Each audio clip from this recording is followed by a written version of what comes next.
اعوذ باللہ من الشیطان الرجیم بسم اللہ الرحمن الرحیم ان الذین توفاہم الملائکۃ ظالمی انفسہم قالوا فیما کنتم قالوا كنا مستضعفین فی الارض قالوا ألم تكن أرض الله واسعة فتهاجروا فيها فأولئك مأواهم جهنم وساءت مصيرا صدق اللہ العظیم۔ اللہ کے نام سے جو بے انتہا مہربان اور رحم فرمانے والا ہے۔ جو لوگ اپنی نفس پر ظلم کر رہے تھے، ان کی روحیں جب فرشتوں نے قبض کی تو ان سے پوچھا کہ تم کس حال میں مبتلا تھے؟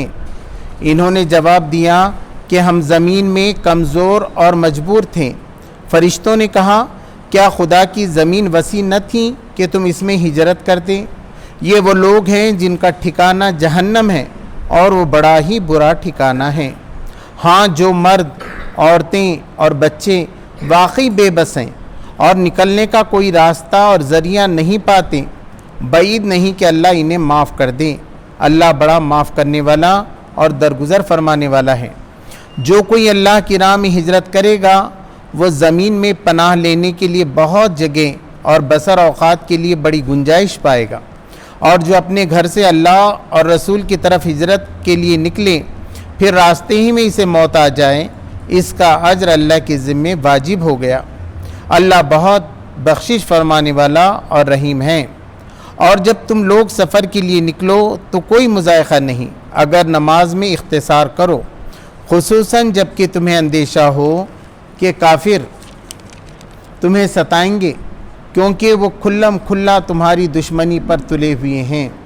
اور اے نبی صلی اللہ علیہ وسلم، جب تم مسلمانوں کے درمیان ہو اور حالت جنگ میں انہیں نماز پڑھانے کھڑے ہو تو چاہیے کہ ان میں سے ایک گروہ تمہارے ساتھ کھڑا ہو اور اپنا اسلحہ لیے رہے، پھر جب وہ سجدہ کر لیں تو پیچھے چلا جائے، اور دوسرا گروہ جس نے ابھی نماز نہیں پڑھی ہے آ کر تمہارے ساتھ پڑھے، اور وہ بھی چوکنا رہے اور اپنے اسلحہ لیے رہیں، کیونکہ کفار اس طاق میں ہیں کہ تم اپنے ہتھیاروں اور اپنے سامان کی طرف سے ذرا غافل ہو تو وہ تم پر ایک بارگی ٹوٹ پڑیں۔ البتہ تم بارش کی وجہ سے تکلیف محسوس کرو یا بیمار ہو تو اسلحہ رکھ دینے میں مضائقہ نہیں، مگر پھر بھی چوکنے رہو۔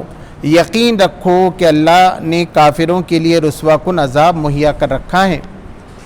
پھر جب نماز سے فارغ ہو جاؤ تو کھڑے اور بیٹھے اور لیٹے ہر حال میں اللہ کو یاد کرتے رہو، اور جب اطمینان نصیب ہو جائے تو پوری نماز پڑھو۔ نماز در حقیقت ایسا فرض ہے جو پابندی وقت کے ساتھ اہل ایمان پر لازم کیا گیا ہے۔ اس گروہ کے تعاقب میں کمزوری نہ دکھاؤ، اگر تم تکلیف اٹھا رہے ہو تو تمہاری طرح وہ بھی تکلیف اٹھا رہے ہیں، اور تم اللہ سے اس چیز کے امیدوار ہو جس کے وہ امیدوار نہیں ہیں۔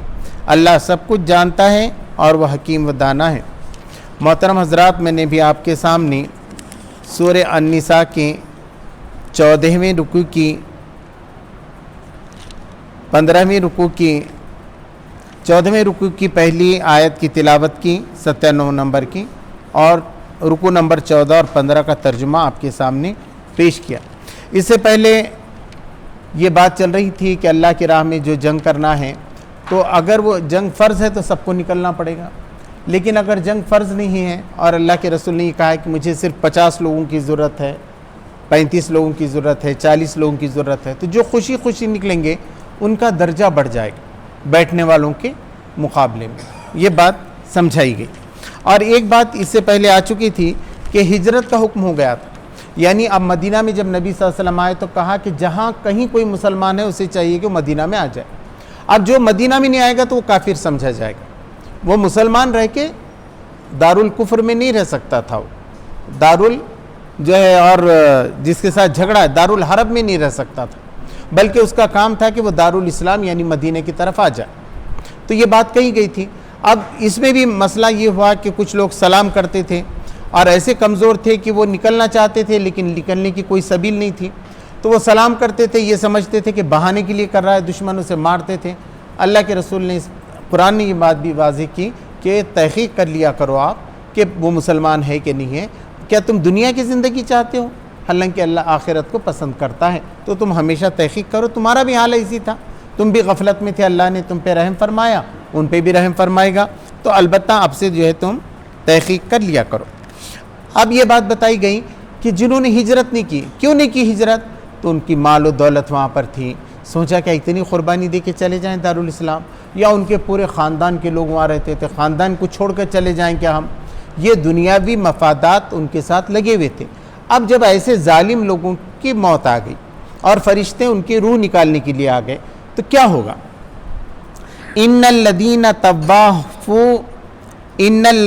توافهم الملائکۃ ظالمی انفسہم، اور بے شک جب روحیں نکالنے کے لیے آئے فرشتے ان ظالم لوگوں کے جنہوں نے اپنے آپ پر ظلم کیا تھا، تو فرشتوں نے ان سے پوچھا قالوا فیما کنتم، کیسے رہے تم، زندگی کیسی گزارے دنیا میں؟ تو وہ کیا کہہ رہے ہیں؟ قالوا کنا مستضعفین فی الارض، انہوں نے کہا کہ ہم کو دنیا میں کمزور بنا کے رکھا گیا ہے، ہم کیا کر سکتے تھے، ہماری حکومت نہیں تھی، ہے نا، ہم تو دبے کچلے لوگوں میں تھے، تو ہم کیا کر سکتے تھے؟ نہ ہم نے دین کا کام کیا، نہ دین پہ پورا عمل کر سکیں، اور ہم کمزور بنا کر رکھے گئے تھے۔ تو فرشتے ان سے پوچھیں گے قالوا الم تکن ارض اللہ واسعۃ تہاجر فیہا، تو فرشتے ان سے کہیں گے کیا زمین اتنی وسعت نہیں رکھتی تھی، زمین میں ایسی جگہ نہیں تھی کہ تم چاہے تو اس میں ہجرت کر کے جا سکتے تھے، منتقل ہو سکتے تھے نا؟ یہاں کے لوگ آپ کو ستا رہے تھے، نماز نہیں پڑھنے دے رہے تھے، اللہ کے احکام پہ نہیں چلنے دے رہے تھے، مگر دنیا تو کتنی بڑی ہے، تو وہاں کیوں نہیں تم نے ہجرت کی؟ اور جب کہ حکم ہو چکا تھا اللہ کے رسول صلی اللہ علیہ وسلم کی طرف سے کہ آ جاؤ، تو پھر تم نے ہجرت کیوں نہیں کی؟ فَأُولَٰئِكَ مَأْوَاهُمْ جَهَنَّمُ، تو پس اب ان کا ٹھکانہ جہنم ہے۔ انہوں نے ہجرت نہیں کی اور اپنے مال سے چمٹے رہے، اپنے خاندان سے۔ تو اللہ آزما کے رہتا ہے، دیکھیے ہر آدمی کو اللہ، پہلے تو انسان اکیلا رہتا ہے نا، پھر اس کی بیوی ہوتی، خاندان ہوتی، پہلے آدمی کے پاس مال بھی نہیں رہتا، چھوٹا بچہ رہتا ہے تو مال رہتا ہے، پھر اس کے پاس مال بھی آتا ہے، مال آتا ہے، بیوی آتی ہے، خاندان، بچے، پوتے، نواز، اب یہ سب پھنس جاتا ہے۔ اب یہ اس کے اندر پھنس کے وہ خدا کو بھول جاتا ہے جس نے یہ سب دیا تھا۔ تو اللہ کہہ رہا ہے کہ مسلمان ہونے کا مطلب یہ ہے کہ اللہ سے وفاداری کی جائے۔ اگر اس کی بیوی ہے تو خدا کے لیے اس کی بیوی ہے، بچے ہیں تو خدا کے لیے اس کے بچے ہیں، وہ سب اللہ کی راہ میں اس کا ساتھ دیں گے، اور اگر نہیں دیں گے تو اس کا رویہ بھی ان کے ساتھ الگ رہے گا۔ سورہ توبہ میں بھی جو ہے اس کی وضاحت انشاءاللہ آئے گی۔ کہا گیا کہ ایسے لوگ جو ہجرت نہ کریں ان کا ٹھکانہ جہنم ہے۔ جیسے اس میں کہا گیا کہ ایک مسلمان دوسرے مسلمان کو عمدن قتل کرے تو وہ ہمیشہ جہنم میں رہے گا، نکلنے کی کوئی سبیل ہی نہیں۔ مسلمان ایمان والا ایمان والے کو عمدن قتل نہیں کر سکتا۔ چوک کے معاملے میں اس سے پہلے وضاحت کی گئی۔ وہ سات مسیرہ، اور وہ بہت ہی بری لوٹنے کی جگہ ہے۔ جہنم کیسی ہے؟ بہت بری جگہ جہاں لوٹا جائے، اس سے بری جگہ ہے ہی نہیں۔ بار بار قرآن مجید نے کہا کہ جہنم سے بری کوئی چیز نہیں ہے۔ اب یہ بات بتائی، واضح کی گئی کہ مر کچھ کمزور لوگ کیسے ہیں؟ اِلَّا الْمُسْتَضْعَفِينَ مِنَ الرِّجَالِ وَالنِّسَاءِ وَالْوِلْدَانِ، مگر وہ کمزور لوگ، چاہے وہ مرد ہوں، عورتیں ہوں یا بچے ہوں، لا يَسْتَطِيعُونَ حِيلَةً، وہ کوئی ہیلہ نہیں سمجھتے، بہانہ۔ ہم بولتے ہیں نا ہم شادی کے بہانے سے گئے، وہ وہاں پروگرام تھا، وہ بہانے، کوئی بہانہ مل جانا، کوئی ذریعہ مل جانا۔ تو ایسے لوگ بیچارے غریب، نہ ان کو دولت سے محبت، نہ رشتہ داروں کی محبت، وہ تو جانا چاہتے ہیں لیکن جانے کا ذریعہ بھی نہیں، مطلب کرائے کے پیسے بھی نہیں کہ کوئی اونٹ لیں تو سواری بھی نہیں ان کے پاس۔ تو ایسے لوگ وَلَا يَهْتَدُونَ سَبِيلًا، اور وہ کوئی رہنمائی بھی ان کا کرنے والا نہیں ہے کہ تم کیسا نکل سکتے ہیں یہاں سے، کتنے مقامات پہ جا سکتے ہیں، کیسا آپ ٹھہر کے سفر کر سکتے ہیں، ایسی کوئی ہدایت کرنے والا بھی ان کے پاس موجود نہیں ہے۔ تو کیا ہوگا؟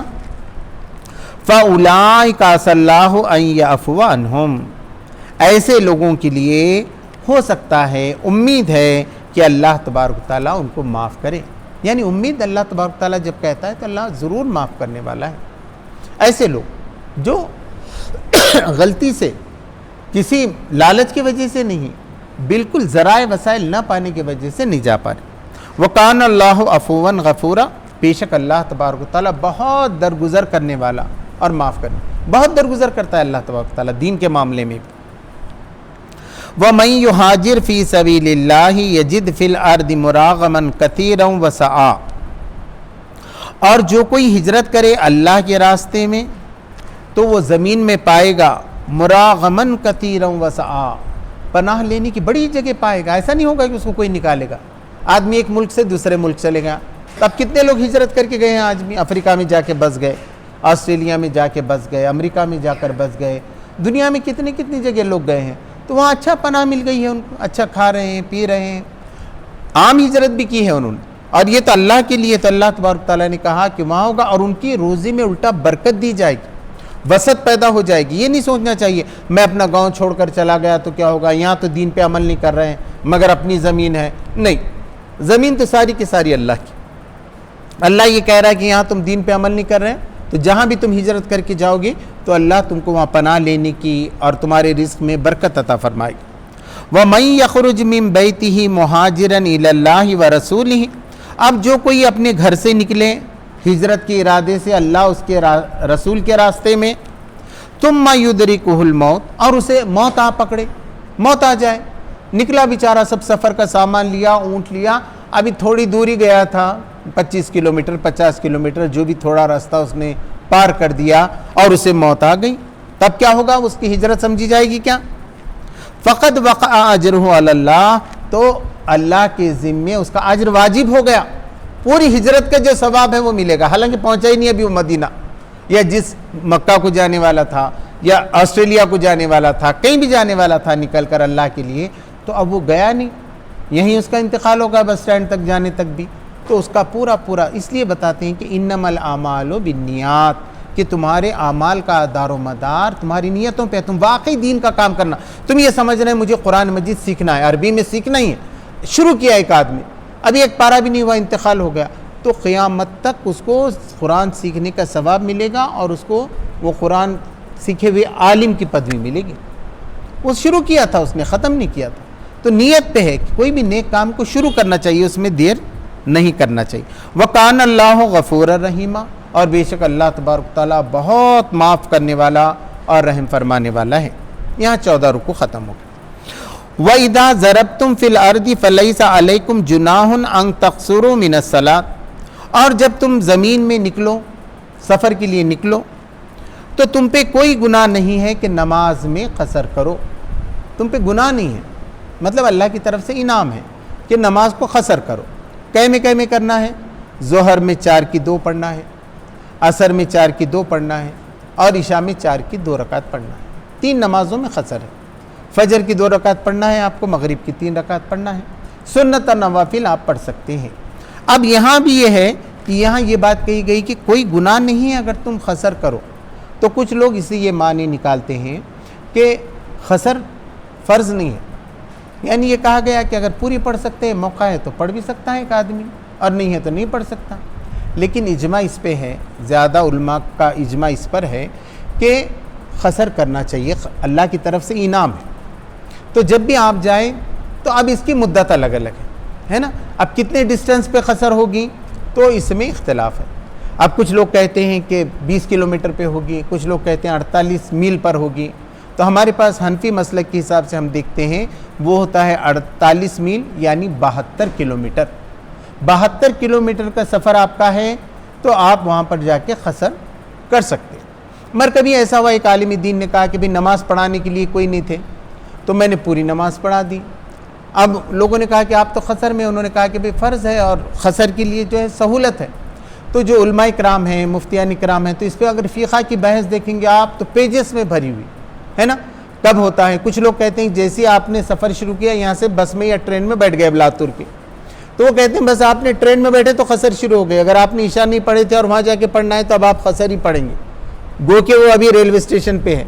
کچھ لوگ بمبئی میں کہتے ہیں کہ وہاں سے سانتا کروز وغیرہ جو الگ الگ اسٹیشن ہیں اس کے مسئلے الگ ہیں، وہاں بھی ہوتی ہے قصر کسی کے پاس، اب چلے گئے سانتا کروز سے کلیان چلے گئے تو قصر ہوگی کہ نہیں ہوگی، تو ہوگی، تو کسی کے پاس ہوگی کسی کے پاس نہیں، تو آپ جس مسلک پہ یقین رکھتے ہیں، جس عالم پہ بھروسہ رکھتے ہیں، وہاں وہ مفتیان کرام سے پوچھ کر آپ عمل کر سکتے ہیں۔ مگر خسر ہے نماز کی، یہ بات قرآن سے ثابت ہے۔ وَإِنْ خِفْتُمْ أَنْ يَفْتِنَكُمُ الَّذِينَ كَفَرُوا، اگر تم کو، اور یہ کہ تم کو اس بات کا ڈر ہو، اس بات کا خوف ہو کہ آزمائش میں ڈال دیں گے کافر تم کو ہر وقت لگا ہوا ہے کیا ہوتا ہے کہ تب پوری نماز کیسا اطمینان سے پڑھیں گے آپ، اس سے پہلے بھی آئے چاہے تم سفر ہو یا پیدل ہو، ہر وقت ڈر ہے کہ کافر تمہیں مار ڈالیں گے، تو ایسے وقت تم کو خسر کرنا چاہیے۔ ان الکافرین کانوا لکم عدوا مبینا، اور یہ کافر جو دشمن ہیں تمہارے، عام کافر نہیں، یہاں کافر سے مراد دیکھیے جہاں بھی ہوگا تو وہ جو بریکٹ میں لکھ دیتے ہیں، اب یہاں نیچے جو ترجمہ کیا گیا تفہیم القرآن کا ویسا ہے کیونکہ وہ کھلم کھلا تمہاری دشمنی پر تلے ہوئے ہیں۔ ان الکافرین کانوا لکم عدوا مبینا، وہ تمہارے دشمن ہیں، ایسے کافر جو تمہارے دشمن ہیں وہ تو تم پہ ٹوٹ پڑنا چاہتے ہیں۔ اب یہ بتایا کہ نماز جو ہے بہت فرض ہے، انسان نماز وقت کے ساتھ پابند کی گئی ہے۔ جنگ میں بھی آپ کو نماز پڑھنا ہے، تب جنگ میں کیسا نماز پڑھیں گے؟ ادھر سے بم آ کر گر رہے ہیں، سمجھیے تلوار تھی جب، یا گولیاں برس رہی ہیں، تو ایسے اب نماز کیسے پڑھنا چاہیے؟ تو اس کا طریقہ بتایا گیا۔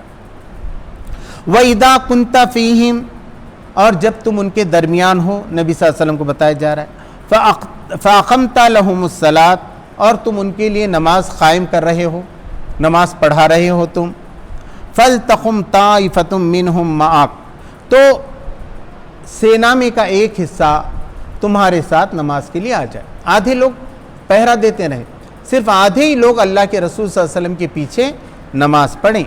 وَلْيَأْخُذُوا أَسْلِحَتَهُمْ، اور اپنے اسلحہ لیے ہوئے رہیں، حملہ کرنے کی بھی اسلحہ اور حذرکم، اور بچنے کی بھی، جو ڈھال ہے وہ بھی رکھیں، تلوار بھی رکھیں، جو کچھ ڈریس ہے پہننے کا اور اوپر کا جو چیزیں ہیں ہیلمیٹ وغیرہ، یہ سب کے ساتھ ہی آپ کو نماز پڑھنا ہے، نکالنا نہیں ہے آپ کو پورے اسلحہ کے ساتھ نماز پڑھنا ہے۔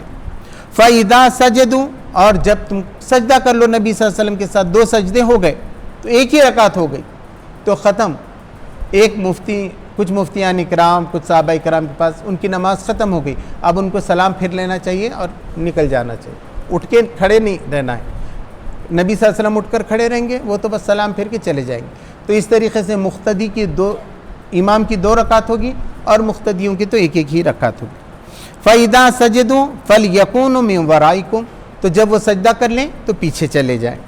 وَلْتَأْتِ طَائِفَةٌ أُخْرَى، اور دوسرا گروپ جو ہے وہ آگے آ جائے نبی صلی اللہ علیہ وسلم کے ساتھ، اب وہ کھڑا ہو جائے دوسری رکعت میں۔ لم یصلوا، جس نے ابھی نماز نہیں پڑھی ہے، فلیصلوا، پھر وہ نماز پڑھے، معک، تمہارے ساتھ ہے نبی صلی اللہ علیہ وسلم۔ ولیاخذوا حذرهم واسلحتهم، اور اپنے ہتھیار لیے ہوئے رہیں اور اپنی جرہیں اور پورا جو ڈریس ہے وہ پہنے ہوئے رہیں۔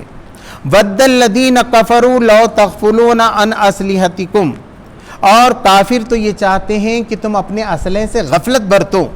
وَأَمْتِئَكُمْ فَيَمِيلُونَ عَلَيْكُمْ مَيْلَةً وَاحِدَةً، تو وہ سب مل کر ایک بارگی تم پر ٹوٹ پڑے۔ وہ یہ چاہتے ہیں کہ بس یہ ذرا غافل ہو جائیں مسلمان، ہتھیار چھوڑ دیں، نماز کے بہانے کیوں نہیں چھوڑتے؟ اگر چھوڑ دیے تو ہم تو اس پہ ٹوٹ پڑیں گے۔ تو آپ نماز میں بھی غفلت نہیں پڑھنا، تو دوسرا جو گروپ آئے گا وہ بھی ایسی نماز پڑھے گا۔ وَلَا جُنَاحَ عَلَيْكُمْ إِن كَانَ بِكُمْ أَذًى مِّن مَّطَرٍ أَوْ كُنتُم مَّرْضَىٰ أَن تَضَعُوا أَسْلِحَتَكُمْ، اس پہ بھی کوئی گناہ نہیں ہے تمہارے اوپر کہ بارش کی وجہ، بارش ہو گئی ہو، کیچڑ ہو اور سب لگ رہا ہو، آپ کے ڈریس میں جا رہا ہو، ناک منہ میں، تو ایسے وقت جو ہے کوئی حملہ کرنے کا جو سامان ہے وہ تم بازو میں رکھ سکتے ہو، لیکن جو بچنے کا سامان ہے وہ تو نہیں نکلنا۔ یا تم کو بیماری ہو، کوئی سر میں درد ہے، زخم لگا ہوا ہے، اب نماز پڑھتے وقت تکلیف ہو گیا، وہ ہیلمیٹ تو نکالنا ہی، اس کے بغیر نماز نہیں پڑھ سکتے آپ، تو اس وقت آپ وہ بھی نکال سکیں گے۔ او کنتم مرضی ان تضعوا اسلحتکم، کہ تم اپنے اسلحہ بازو میں رکھ لو۔ وخذوا حذرکم، مگر اپنی جو بچاؤ کا سامان ہے وہ ہرگز مت نکالو۔ حذرکم، بچنا، اپنے بچنے کا سامان تم ہرگز مت نکالو۔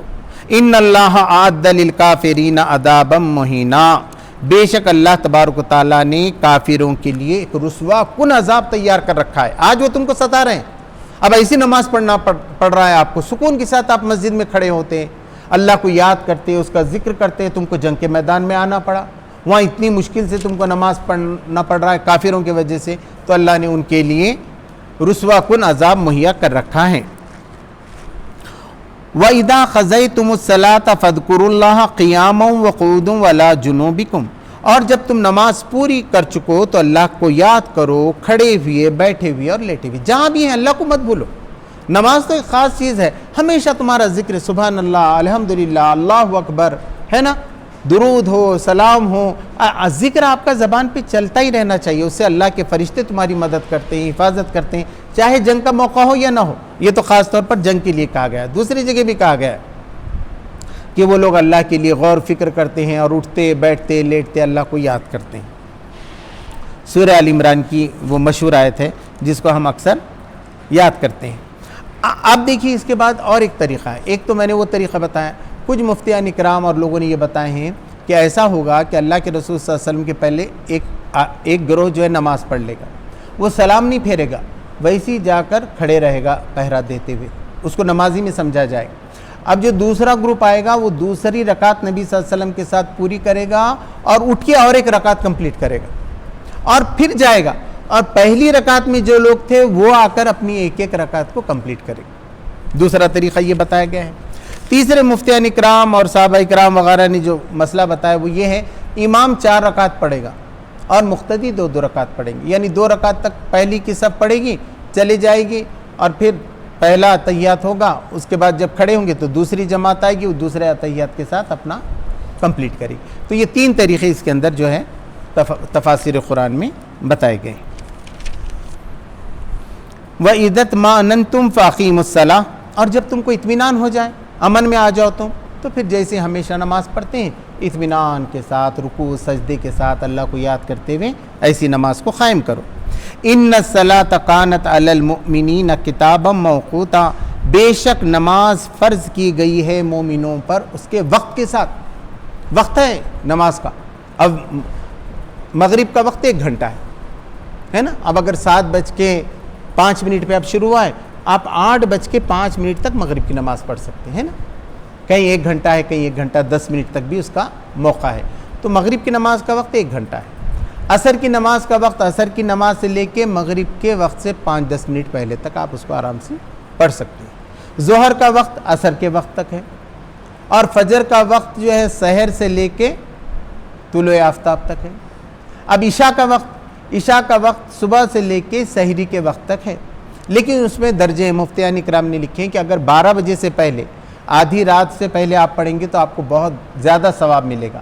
12 کے بعد روز ٹال کے آپ نماز پڑھ رہے ہیں، 3 بجے اٹھ کے، 4 بجے اٹھ کے عشاء کی، تو نماز تو ہو جائے گی لیکن اس کے ثواب میں کمی ہوگی، کیونکہ وقت تو فجر تک ہے، یعنی کہ جہاں فجر کا وقت شروع ہوتا ہے وہاں تک عشاء کا وقت ہے۔ فَإِذَا اطْمَأْنَنْتُمْ فَأَقِيمُوا الصَّلَاةَ إِنَّ الصَّلَاةَ كَانَتْ عَلَى الْمُؤْمِنِينَ كِتَابًا مَوْقُوتًا، نماز فرض ہے وقت کے ساتھ۔ اور نبی صلی اللہ علیہ وسلم نے فرمایا کافر اور مومن میں کیا چیز فرق کرتی ہے؟ نماز۔ اگر آدمی نماز نہیں پڑھ رہا تو بہت کمزور مومن ہے، وہ اس کا ایمان ہلکا پھلکا ہے۔ اب لوگ بہت ڈر جاتے ہیں، انہوں مرتد ہو گئے۔ اب جو نماز نہیں پڑھ رہا وہ کیا ہے؟ کھلا ہے۔ اللہ کے رسول صلی اللہ علیہ وسلم کے دیکھو، اللہ تبارک تعالیٰ کا فرض ہے نا، یہ وقت کے ساتھ اللہ تبارک تعالیٰ نے، آپ جماعت کے ساتھ ہیں مردوں کے لیے، تو بہرحال کسی وجہ سے آدمی کو کام رہتا ہے، جانا ہے، بزنس ہے، نوکری ہے، فلاں ہے، تو کہیں پھنس سکتا ہے، اکیلے پڑھ سکتا ہے نماز، اکیلے۔ مگر نماز وقت کے ساتھ اس کو پڑھنا ہے، دیر ہو سکتی ہے، جماعت چھوٹ سکتی ہے، مگر اس کی نماز چھوٹنا نہیں چاہیے، چاہے فجر کی ہو۔ آج کل ہم دیکھتے ہیں کہ فجر میں ایک صف بھی نہیں ہو رہی، تو بھول گئے۔ فجر کے بارے میں تو یہ کہ جس نے فجر کی نماز پڑھی، اللہ تبارک تعالیٰ نے دن بھر کی ذمہ داری لے لی اس شخص، بہت بڑا خدا سے تعلق کا واسطہ ہے نماز کمزور ہو گئی، سب کمزور ہو گیا، دین کھلکھلا ہو گیا سب۔ نمازیں مسجد میں ہونا چاہیے، صفیں بھری ہوئی ہونی چاہیے، اقامت صلاۃ میں یہ نماز سب ہے، وضو کا انتظام ہونا یا طہارت کا انتظام ہونا، امام کا انتظام ہونا یا بچھا ہوا ہونا، یہ سب اقامت صلاۃ میں ہے۔ جو لوگ یہ کام کر رہے ہیں ان کو ایکسٹرا نماز کا ثواب مل رہا ہے، مسجد کی نگرانی معمولی بات نہیں ہے۔ جو لوگ بھی اس کی ذمہ داری اٹھا رہے ہیں وہ نماز قائم کرنے میں، اور یہ فرض ہے اللہ تبارک تعالیٰ کی طرف سے۔ وَلَا تَهِنُوا فِي ابْتِغَاءِ الْقَوْمِ، تو تم سستی نہ دکھاؤ دشمن قوم کا پیچھا کرنے میں۔ یہ جنگ احد کا ہے کہ انہوں نے کیا تھا، اب اللہ کے رسول صلی اللہ علیہ وسلم ان سے کہہ رہے تھے کہ ہم کو ان کا پیچھا کرنا ہے، تو کہا گیا کہ تم سستی نہ دکھاؤ، دشمن قوم کا پیچھا کرنے میں. ان تکونوا تعلمون فانہم یعلمون کما تعلمون. اگر تم کو تکلیف پہنچی ہے، زخم لگے ہیں، تو ان کو بھی تو زخم لگے ہیں تمہاری طرح زخم. جیسے تم کو لگے تو کافروں کو نہیں لگے کیا؟ ان کے لوگ نہیں مرے کیا؟ جنگ بدر میں 70 لوگ مر گئے ان کے، ابھی بھی مرے، اور وہ بھی زخمی بھی، ان کے بھی ہاتھ پیر کٹے، تمہاری نہیں کٹے، کافروں کے بھی کٹے. اب ایک بہت اونچی بات کہی گئی، وَتَرْجُونَ مِنَ اللَّهِ مَا لَا يَرْجُونَ. اور تم تو اللہ سے امید رکھتے ہو، ان کو تو کسی کی امید ہی نہیں ہے.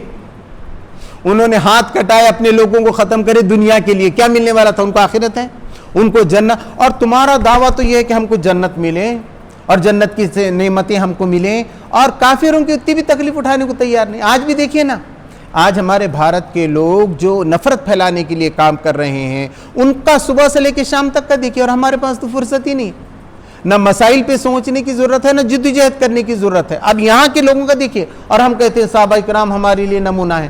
صحابہ کرام تو زخمی تھے اس وقت، ان سے کہا جا رہا ہے کہ جاؤ ان کے پیچھے ان کا مقابلہ کرو، ان سے زیادہ تمہاری محنت ہونی چاہیے، کیونکہ وہ تو کسی چیز کے امیدوار نہیں ہیں اور تم تو جنت کے امیدوار ہو.